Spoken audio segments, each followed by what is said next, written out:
Gostaria de lhe convidar a abrir o texto bíblico em Mateus capítulo 11, do versículo 7 ao 19.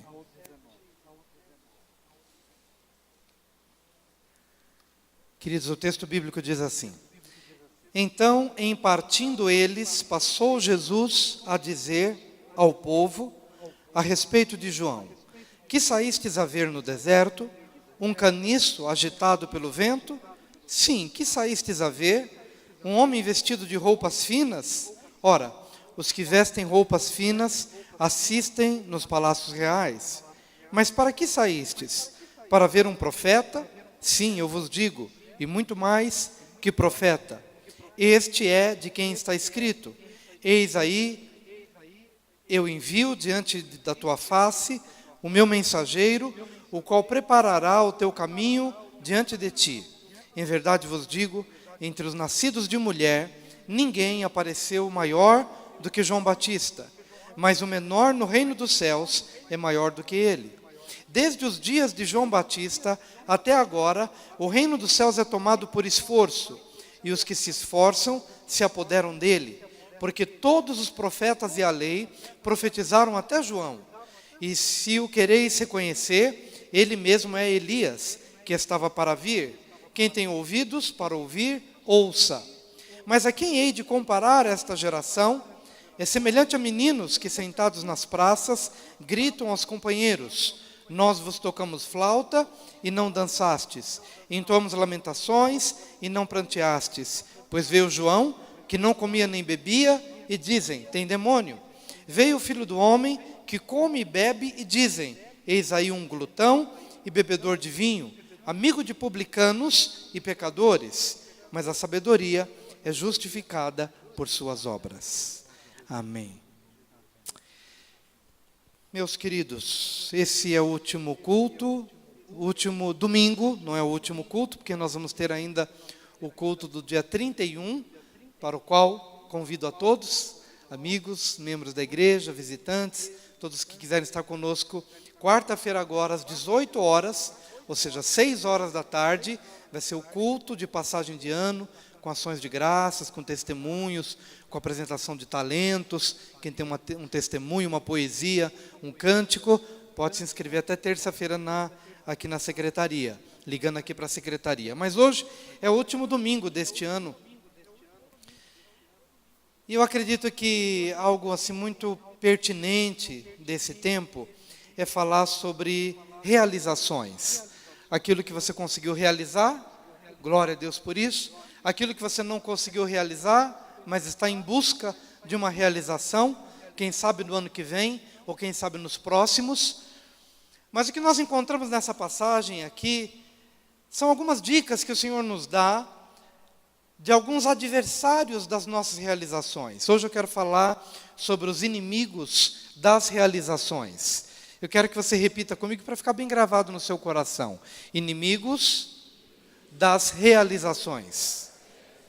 Eu não sei o que você intenta realizar. E talvez você já tenha colocado no papel que para realizar alguma coisa, você necessite de dinheiro ou de saúde. E tudo isso talvez faça realmente parte da tua lista.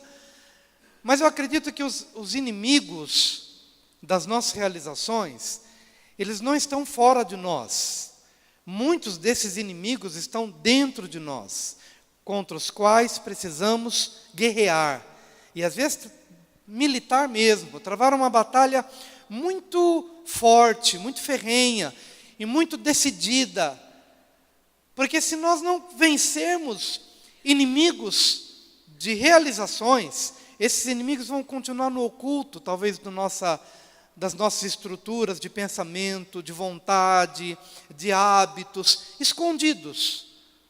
Talvez escondidos num determinado ponto da nossa vida, mas eles agem de uma forma secreta. Toda vez que a gente está para realizar alguma coisa, vem uma crise interna, vem uma insegurança, vem um medo, e a gente começa a achar que, não, eu vou desistir disso, e aí pronto. Você vai protelando e procrastinando e jogando para adiante coisas que você deveria alcançar já.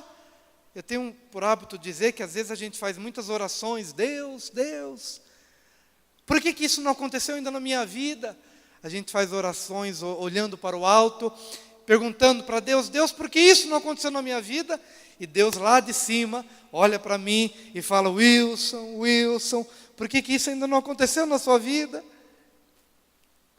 Por que isso não aconteceu? E quando a gente é inquirido por Deus, e quando Deus fala e a gente entende que Ele está falando, a gente se desarma e para de ficar, às vezes, esperando que alguma coisa desça do céu, sendo que eu deveria fazer.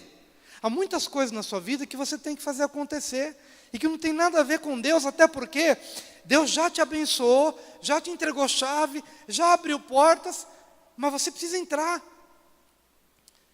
É desse tipo de inimigo oculto na nossa forma de pensar, oculto no nosso comportamento, que nós precisamos primeiro identificar e depois pisotear, para depois ter uma postura diferente.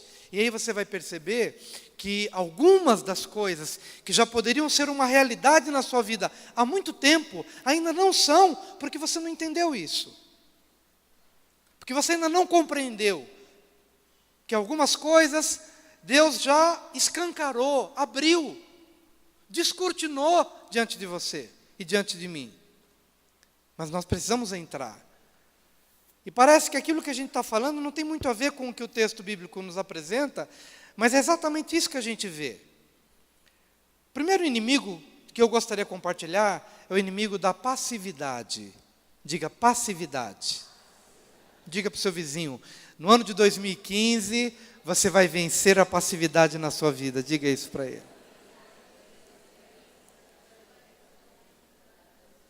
Pastor, precisa esperar para 2015. Ainda falta 3 dias para 2015, 4 dias. Você pode começar a entender hoje que a passividade, ela prende os teus pés. A passividade faz com que você fique olhando para a vida, e a vida vai passando, e as oportunidades, juntamente com a vida, vão passando também, mas a passividade te neutraliza. A passividade fica dizendo o seguinte, olha, não chegou o tempo. E eu acredito que para algumas coisas, talvez não tenha chegado o tempo, mas pergunta para Deus se realmente para tudo isso que você tem vivido, realmente não chegou o tempo, ou já passou do tempo e você não percebeu. Mas a passividade, ela neutraliza. Te neutraliza como pessoa, te neutraliza como realizador. A passividade faz com que você fique sempre esperando que outras pessoas ajam por você, ou mesmo você fica esperando que Deus haja por você. Mas a proatividade te lança, faz com que você abrace os desafios. Desafios que às vezes vão te tirar da zona de conforto. A passividade vai te proteger, mas essa proteção, ela é enganosa. A passividade faz com que você sempre fique no lugar onde você está, e você recebe como que uma mensagem dizendo, olha, é melhor ficar por aí, porque do lado de fora tem um leão te esperando. Aliás, Provérbios nos fala sobre isso, né? Que o preguiçoso está sempre dizendo que do lado de fora da casa tem um leão. E o leão do lado de fora, ou o leão imaginário, é a desculpa que ele tem para não sair, para não se desafiar. E de repente você nunca tirou carta de motorista, porque você fica pensando, tem um leão do lado de fora. Tem uma adversidade do lado de fora, tem alguma coisa muito ruim do lado de fora, e você fica na zona de conforto. Mas a passividade faz você perder as excelentes oportunidades que Deus lhe concede. A palavra está dizendo aqui, quando Jesus começa a exaltar João Batista era primo de Jesus, que veio 6 meses antes de Jesus, para preparar o caminho do Senhor, pregando arrependimento. Mas a Bíblia diz, o Senhor está dizendo que em João Batista, encerra-se um ciclo. João Batista foi o último dos profetas, e foi o maior de todos os profetas, porque de todos os profetas foi aquele que teve o privilégio de conviver com o Messias, de conviver com Jesus, de ser o porta-voz, de ser o anunciador de Jesus. Por isso que João Batista foi o maior de todos os profetas. Mas Jesus está dizendo que ele encerrou um ciclo e Jesus deu início a um outro ciclo. João Batista encerrou o ciclo dos sonhos, o ciclo das promessas, o ciclo das profecias. Ele encerrou um ciclo de um povo que vivia pensando em algo que viria. Mas João Batista foi o último, porque Jesus inaugura um outro período. E qual é o período de Jesus? Se João Batista encerra o período do o reino de Deus vai vir, Jesus inaugura o período do o reino de Deus já veio. Então diga, o reino de Deus já veio. Não vai vir. Ele vai vir de uma forma física, mas o reino de Deus nos nossos corações, ele já veio, já é uma realidade. Mas quantas pessoas, por conta da passividade, eles não conseguem dar um passo ousado para se apropriar do reino? E o Senhor está dizendo que para você se apropriar do reino, de um reino que não é mais um sonho, não é mais uma coisa distante, mas é uma coisa para hoje e para agora. E Ele está dizendo o seguinte: desde os dias de João Batista até agora, o reino dos céus é tomado por esforço, e os que se esforçam se apoderam dele. Diga, o reino dos céus. Diga, o reino de Deus é tomado por esforço. Para um pouquinho para pensar, o que é reino de Deus? Onde chega o reino de Deus? Quando o reino de Deus é estabelecido, a doença sai para o lado de fora, as inimizades saem para o lado de fora, as crises financeiras saem para o lado de fora, o reino de Deus é estabelecido, o governo de Deus é estabelecido, e aquele que estava morto revive, o que estava doente é curado, o que estava endemoniado é liberto. Quando o reino de Deus é estabelecido, o governo de Deus domina.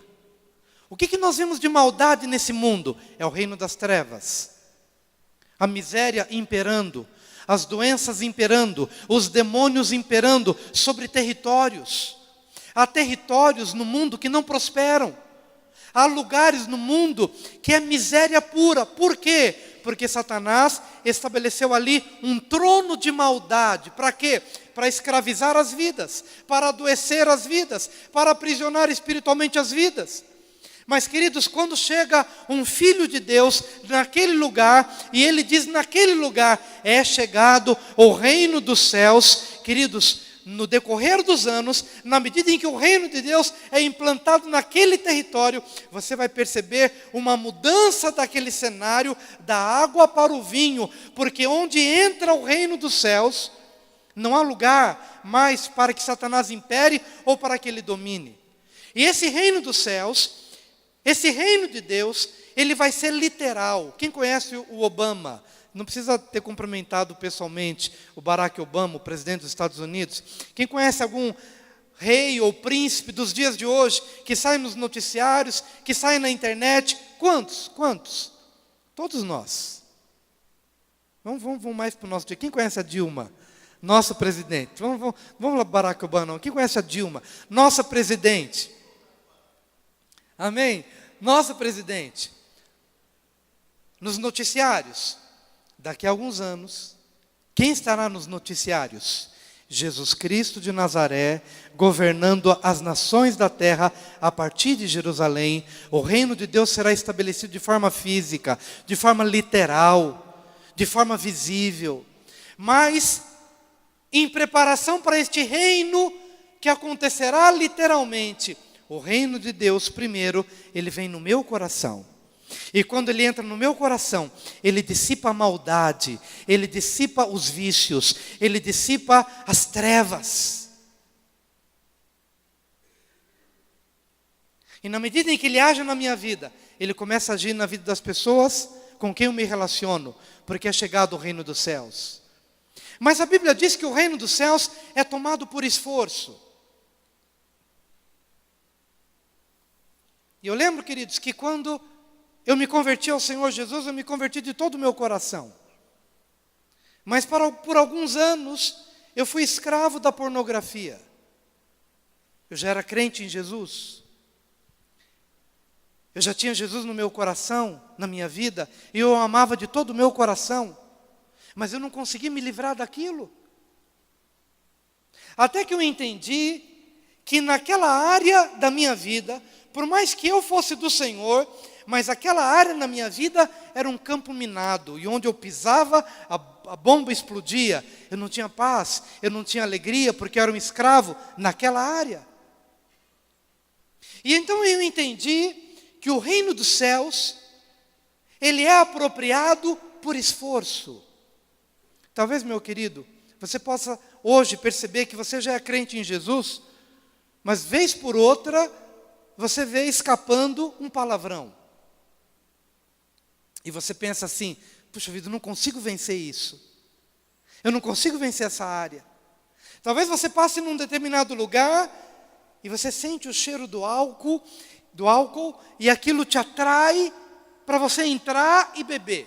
E você entra pensando, só vou tomar uma cervejinha.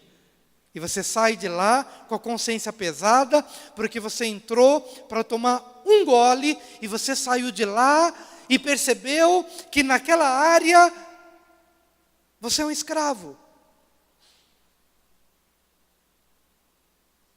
E talvez por você ter lutado contra determinadas coisas e não ter conseguido vencer, você nessa área se tornou passivo. Você não guerreia mais, você não chora mais, você não entra em crise mais. E talvez esse seja o seu grande problema, como era o meu problema. Como eu lutava contra a pornografia e não conseguia resistir, chegou um determinado momento em que eu comecei a montar uma estrutura de raciocínio que dizia o seguinte: é assim mesmo, vamos deixar como é que está, para ver como é que fica. Já que eu não consigo vencer, eu vou conviver com isso, e vou conviver, e os anos se passam, e não havia mais luta, não havia mais crise. Por quê? Porque de alguma forma eu havia me conformado de que aquilo era assim mesmo. Mentira. Diga para o seu vizinho, isso é uma mentira. Não é assim mesmo. Não é assim mesmo. É o momento então que nós começamos a entender, gente, opa, então a salvação é de graça, mas as vitórias do reino de Deus, para se manifestarem na minha vida, vão demandar batalha, vão demandar perseverança, porque a perseverança é uma das virtudes do reino de Deus. A passividade é um valor das trevas, mas a perseverança, a luta, a guerra, o entendimento de que você precisa se posicionar, são valores do reino. E na medida em que você vai entendendo que o reino de Deus já chegou, é para agora, e você não tem mais algo para pensar no futuro. Quantas vezes pensamos assim, bom, quem sabe um dia Deus me liberte disso? Um dia. Você não está mais no período de João Batista. Você não está mais no período de Isaías. Você não está mais no período de Daniel.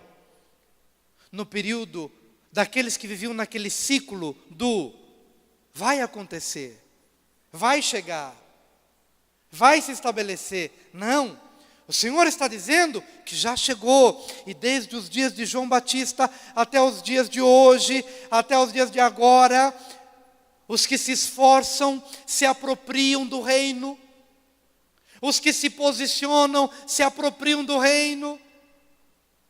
Aqueles que entenderam que a passividade diante daquilo que você não conseguia vencer não deve perdurar na sua vida. Aqueles que entendem que o reino dos céus é tomado por esforço.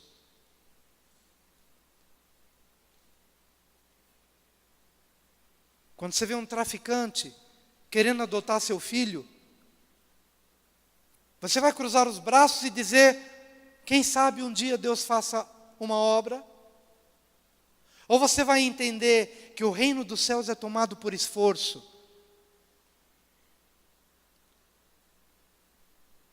Sabe quando às vezes a gente começa a entender as coisas de forma errada? Não estou dizendo com isso que todas as coisas vão acontecer hoje e agora. Mas eu quero dizer que dentro de você tem que haver uma postura que seja muito diferente muito contrário de uma postura passiva, onde você vê as coisas acontecendo debaixo do teu nariz e você não faz nada. E não há um posicionamento, e não há uma luta, e não há uma guerra, e não há uma batalha espiritual em cima disso. Não, meu querido. Eu quero proclamar sobre a tua vida e sobre a minha vida que nós vamos entrar no ano de 2015 mais ousados. Que nós vamos entrar no ano de 2015 mais ousados.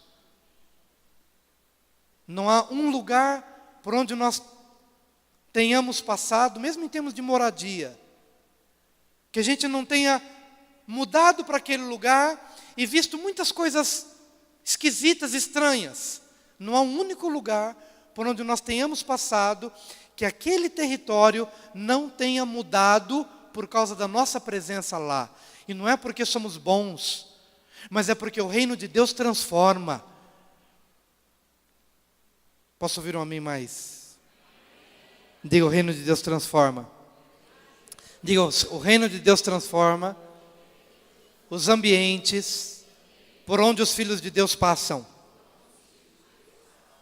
Por onde os filhos de Deus,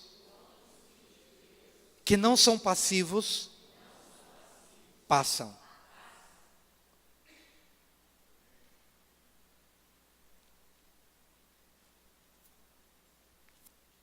Quantos vão se apropriar do reino dos céus? Por esforço. Por esforço.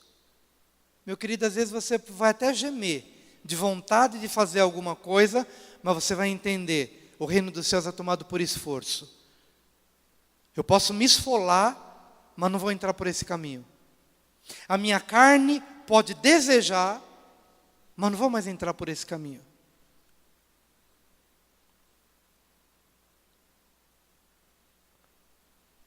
Em nome de Jesus. O primeiro inimigo das realizações é a passividade. Mas o segundo inimigo, ele está descrito aqui nos versículos 13, 14. Porque todos os profetas e a lei profetizaram até João. E se o quereis reconhecer, ele mesmo é Elias, que estava para vir. Quem tem ouvidos para ouvir, ouça. Eu vou ler só um outro versículo que está mais aqui adiante. Mas os discípulos o interrogaram: por que dizem, pois, os escribas ser necessário que Elias venha primeiro? Então Jesus respondeu: de fato, Elias virá e restaurará todas as coisas. Eu, porém, vos declaro que Elias já veio e não o reconheceram. Antes, fizeram com ele tudo quanto quiseram. Assim também o Filho do Homem há de padecer nas mãos deles. Queria que você repetisse após mim. Falta de percepção. Tem a ver com não perceber. Não perceber. O segundo inimigo que você precisa vencer para entrar bem no ano de 2015. Primeiro é a passividade. O segundo é a falta de percepção. Você sabia que pelo fato de você não perceber, casamentos ruem lá na frente? Mas eles começam a se deteriorar de pouquinho em pouquinho. De pouquinho em pouquinho. E por ser tão lentamente, a gente não percebe. Vai ficando mais frio, vai ficando mais distante, vai ficando mais triste, vai conversando menos, vai se abrindo menos, vai se magoando mais, vai se decepcionando mais.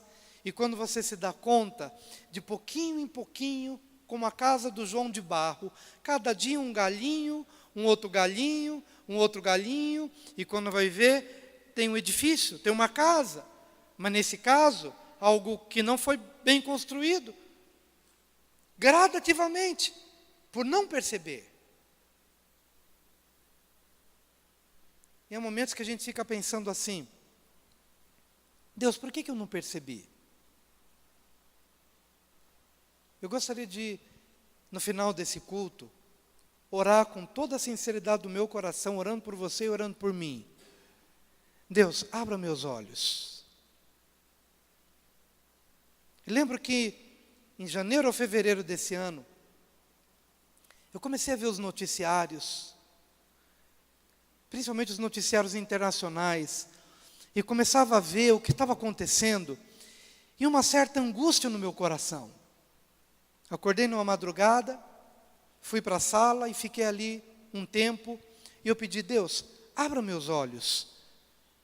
Eu sou um pastor, eu preciso ver, estou orientando pessoas, e o que está acontecendo no mundo, eu quero ver. Abra meus olhos. Eu quero perceber o cenário mundial.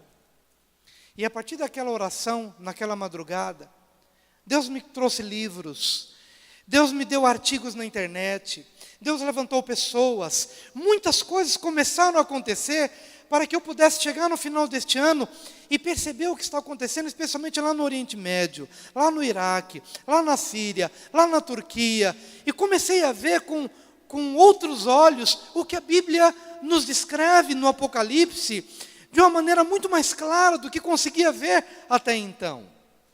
Porque eu tinha feito uma oração: Senhor, me ajuda a perceber. Eu queria que você fizesse essa oração para a sua família. Me ajuda a perceber o que está acontecendo com meus filhos, no meu relacionamento conjugal. Ajuda-me a perceber, porque a falta de percepção é um inimigo das realizações. O Senhor Jesus está falando sobre João. Só para que você entenda, o povo que vivia no período do Antigo Testamento tinha recebido um sinal. Quando é que Jesus virá? Percebam, quando Jesus virá, não a volta dessa que nós estamos esperando, mas a primeira vinda dele, quando ele já veio e já morreu na cruz. O povo que estava vivendo antes disso tinha recebido um sinal. Qual o sinal? Antes de Jesus virá Elias. Mas quem era Elias? Um profeta poderoso do Antigo Testamento. O que vai acontecer? Elias, que foi trasladado, virá antes de Jesus? Não, virá alguém no poder do ministério de Elias. E ele pregará uma mensagem tão contundente que converterá o coração das pessoas para Deus.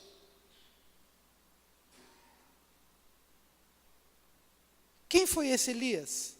João Batista, que teve um ministério forte como o de Elias, que teve um ministério que converteu corações ao coração de Jesus. Mas as pessoas, nos dias de Jesus, estavam esperando o sinal. Elias, Elias. Quem sabe estivesse esperando alguém que fizesse chover, ou não fizesse chover como Elias fez, ou que mandasse descer fogo dos céus. Estava esperando alguém com um ministério semelhante ao de Elias. Mas o Senhor está dizendo aqui que Elias já veio, mas eles não o perceberam. Esse Elias, prometido no Antigo Testamento, foi João Batista. Mas João Batista veio, desprezaram João Batista, desprezaram a sua mensagem.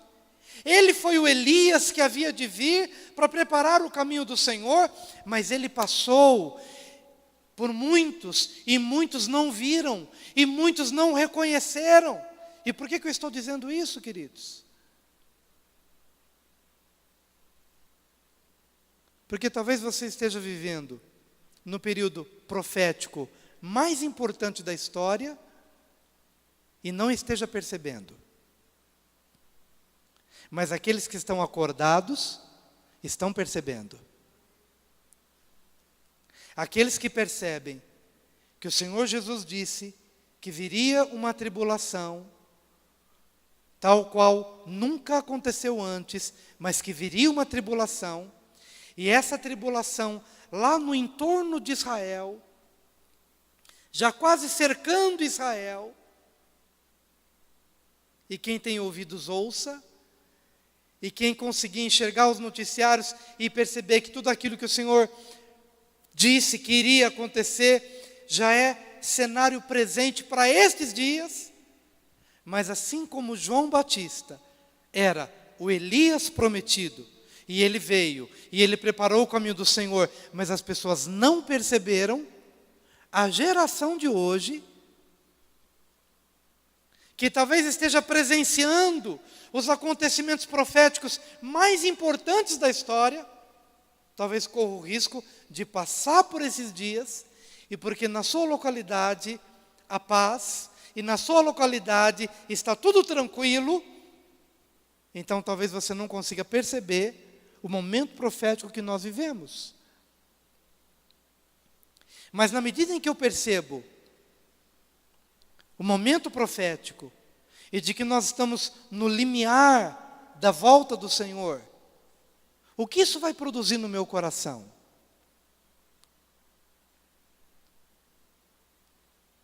Reavivamento.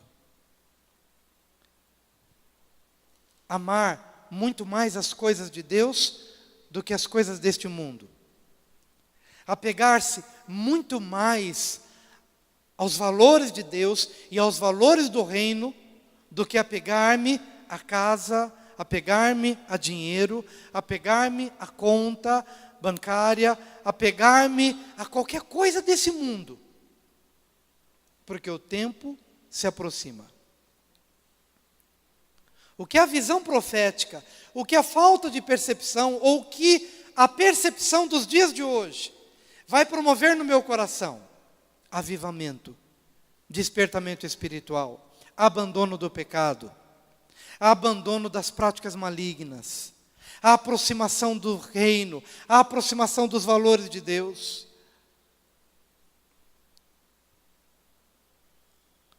É isso que a mensagem profética deve produzir no meu coração no dia de hoje. Porque o grande problema que Jesus enfrentou nos seus dias é que o Elias, que havia sido prometido, já tinha vindo, já tinha passado, e tinham feito com ele o que quiseram fazer. A própria cabeça de João Batista, trazida num prato. Por quê? Porque não reconheceram o Elias que havia de vir. E o que faz com que a gente não perceba as coisas que Deus está falando nos dias de hoje? Há muita fadiga, há muita ansiedade, há muita mágoa, a sobrecarga da alma, a ansiedade do coração,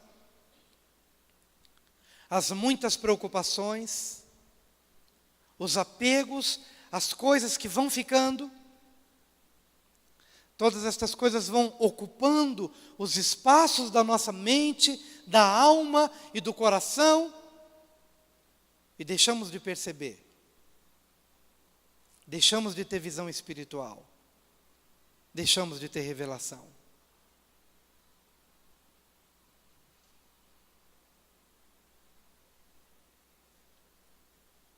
Será que entendemos aquilo que Deus está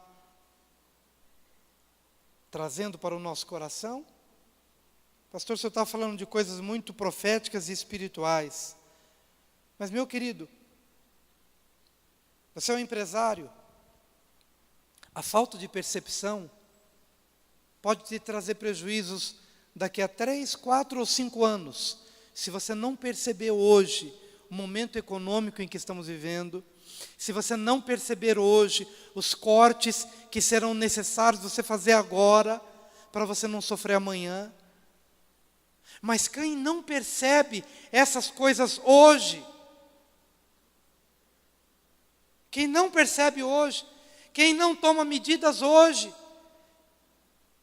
e vai vivendo no mesmo estilo, ou no mesmo padrão, quem sabe daqui a 3, 4, 5 anos, você olha para trás e pensa, puxa, se eu tivesse tomado medidas lá atrás, há 5 anos atrás, se eu tivesse fechado a torneira, Se eu tivesse percebido isso antes, não teria feito esse negócio, eu não teria feito aquele outro.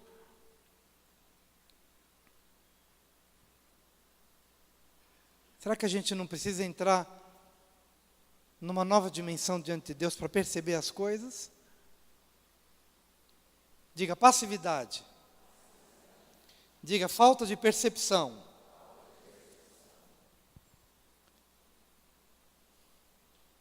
E o último inimigo a partir do versículo 16.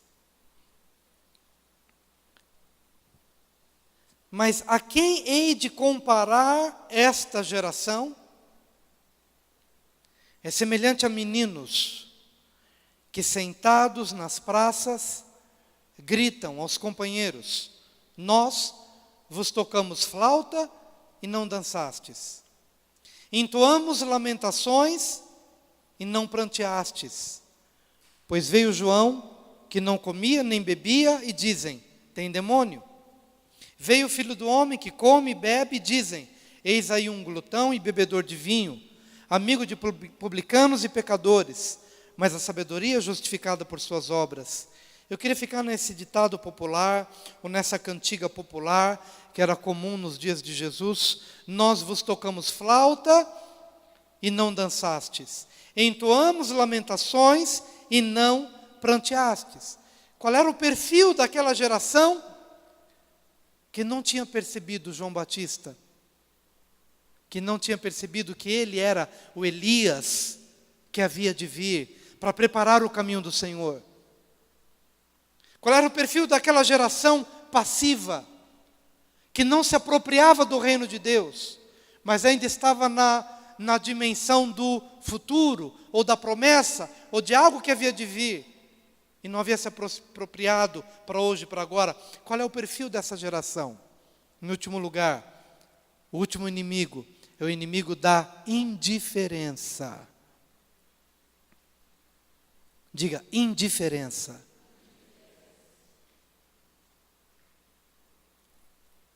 Indiferença. Nós vos tocamos flauta, ou seja, cânticos de alegria, e vocês não jubilaram. Entoamos lamentações, e vocês não choraram. Qual é o perfil dessa geração? É a geração que não ri, nem chora. Ela não celebra, e ela também não lamenta. Ela também não se arrepende. E porque ela não se arrepende, ela também não tem motivo de celebrar. É uma geração indiferente. A gente pode ser indiferente a muitas coisas. E a gente pode começar a se tornar indiferente também ao coração de Deus. Será que você não percebe Jesus? Quando ele começa a dizer: mas a quem hei de comparar esta geração? Coloque-se no lugar de Jesus. Jesus saiu do seu conforto como Deus, se tornou homem, sujeito à fome, à sede, às coisas que nós sofremos. Está diante do povo para anunciar o Evangelho, e todos os dias o coração dele era rasgado ao perceber que as pessoas passavam por ele, e as palavras, que eram um tesouro inigualável, eram como que jogadas no lixo, porque as pessoas eram indiferentes àquilo que ele estava falando. E como essa indiferença era manifestada? Através das ações. Sabe quando você, de repente, tem um filho, e você fala uma coisa para ele, e o que você espera? Que ele receba aquela palavra como sendo a coisa mais importante. Mas de repente, entra por aqui, e sai por aqui, e você não vê mudança. É o perfil. Tocamos flauta, e você não dançou. Entoamos lamentações, e você não chorou. Qual é o perfil? O perfil da indiferença. Como quando tanto faz quanto tanto fez.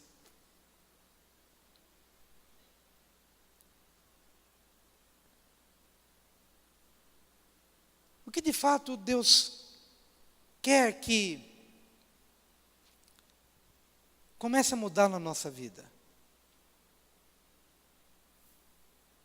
Que a gente possa hoje entender que os inimigos do reino, ou os inimigos das realizações, são esses: a passividade, a falta de percepção, não perceber o momento, não perceber o que Deus está falando. E talvez o mais forte, a indiferença. Quando você também já não se importa mais com o que o outro está sentindo. De repente você fala alguma coisa meio atravessado, você sabe que magoou o teu coração, mas você também se torna indiferente ao que o outro está sentindo, o que ele sente ou deixa de sentir, já não é mais importante para você. Indiferença. Tocamos flauta e vocês não dançaram. Entoamos lamentações e vocês não choraram. Que a gente possa hoje se importar mais, dar mais valor, dar mais atenção, perceber mais e agir mais. Eu quero, de todo o meu coração, orar pelos irmãos, como sempre, orando também por mim, pela minha casa, para que possamos entrar num novo ano, tendo esses inimigos das realizações debaixo dos nossos pés. Eu sei que o ano de 2015 não será um ano mágico, vai ser um ano como qualquer outro ano, mas será um ano diferente para nós, se a nossa postura mudar de dentro para fora, em nome de Jesus. Eu quero te convidar a vir aqui à frente enquanto nos preparamos para orar.